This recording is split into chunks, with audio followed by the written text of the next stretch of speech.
Good evening. Thank you for joining me. My name is Erin Dorsey, and I'm the Director of Elementary Curriculum here at KCPS. This month's focus trait for our KCPS Loves to Read campaign is belonging. To me, belonging means all the connections you make within the groups of people around you. Those groups could be your family, your school, your classroom, your teammates, and your community right here in Kansas City. Tonight, we're going to read a story called A Chair for My Mother by Vera B. Williams. In this story, this family goes through something really tough. And it's because of those strong connections they've made within their own family and their community that they're able to get through it. Let's get started. A Chair for My Mother by Vera B. Williams.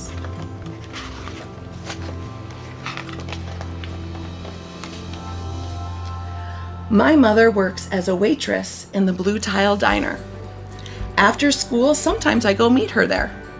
Then her boss, Josephine, gives me a job too. I wash the salts and peppers and fill the ketchups. One time I peeled all the onions for the onion soup. When I finish, Josephine says, "Good work, honey," and pays me. And every time I put half of my money into a jar.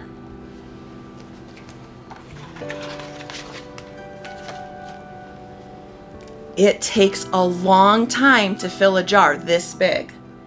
Every day when my mother comes home from work, I take down the jar. My mama empties all her change from tips out of her purse for me to count. Then we push all the coins into the jar. Sometimes my mama is laughing when she comes home from work. Sometimes she's so tired she falls asleep while I count the money out into piles. Some days she has lots of tips. Some days she only has a little. Then she looks worried. But each evening, every single shiny coin goes into the jar.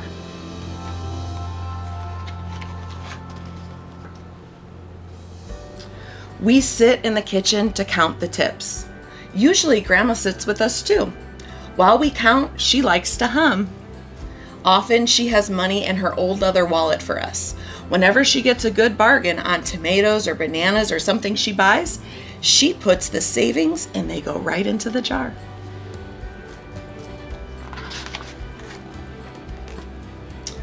When we can't get a single other coin into the jar, we are going to take out all the money and go buy a chair. Yes, a chair. A wonderful, beautiful, fat, soft armchair. We will get one covered in velvet with roses all over it. We are going to get the best chair in the whole world. That is because our old chairs burned up. There was a big fire in our house. All our chairs burned. So did our sofa, and so did everything else. That wasn't such a long time ago.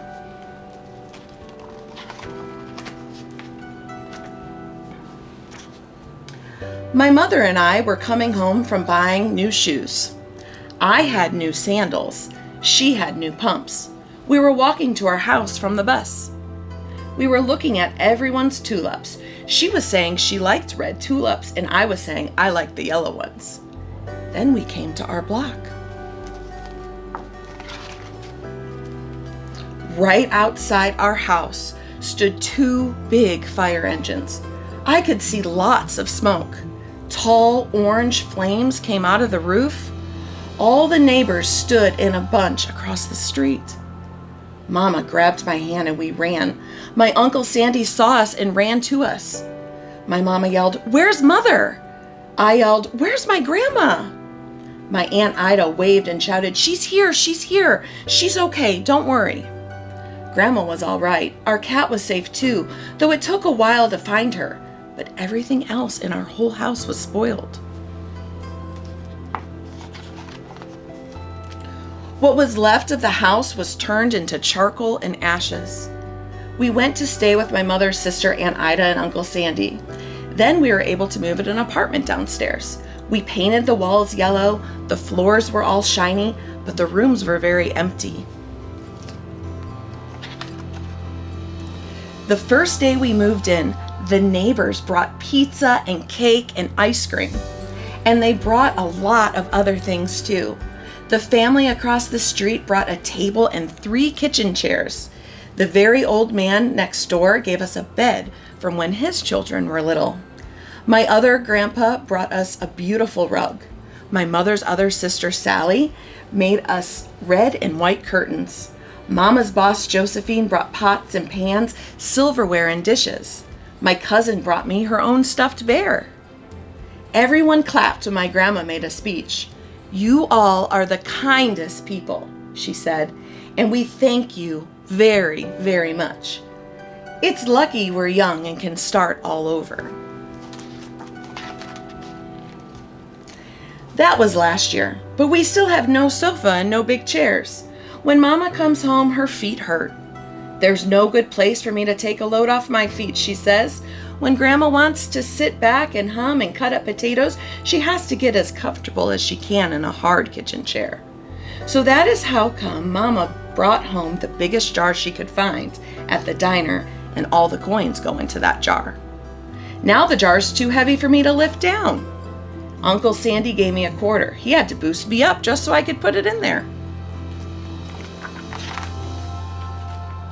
After supper, Mama and Grandma and I stood in front of the jar. "Well, I never would have believed it, but I guess it's full," Mama said. My mother brought home little paper wrappers for the nickels and the dimes and the quarters. I counted them all out and wrapped them all up. On my Mother's Day off, we took the coins to the bank. The bank exchanged them for $10 bills. Then we took the bus downtown to shop for our chair. We shopped through 4 furniture stores. We tried out big chairs and smaller ones, high chairs and low chairs, soft chairs and harder ones. Grandma said she felt like Goldilocks and the 3 bears trying out all those chairs. Finally, we found the chair we were all dreaming of. And the money in the jar was enough to pay for it. We called Aunt Ida and Uncle Sandy, and they came right down in their pickup truck to drive the chair home for us. They knew we couldn't wait for it to be delivered. I tried out our chair in the back of the truck. Mama wouldn't let me sit there while we drove, but they let me sit in it while they carried it up the door. We set the chair right beside the window with the red and white curtains. Grandma and Mama and I sat in it while Aunt Ida took our picture. Now Grandma sits in it and talks with people going by in the daytime. Mama sits down and watches the news on TV when she comes home from her job. After supper, I sit with her and she can reach right up and turn out the light if I fall asleep in her lap. The end. I love this story because it shows how a family can come together to support one another through hard times. That's what belonging's all about, relying upon the connections you make with the groups that you associate with. Your classroom, your school, your community, your family, and your friends. All of those connections are extremely important, and you all are extremely important to us. I challenge you for the next couple days to reach out to the people in your classroom, your school, and your community and strengthen those connections by getting to know each other a little bit more.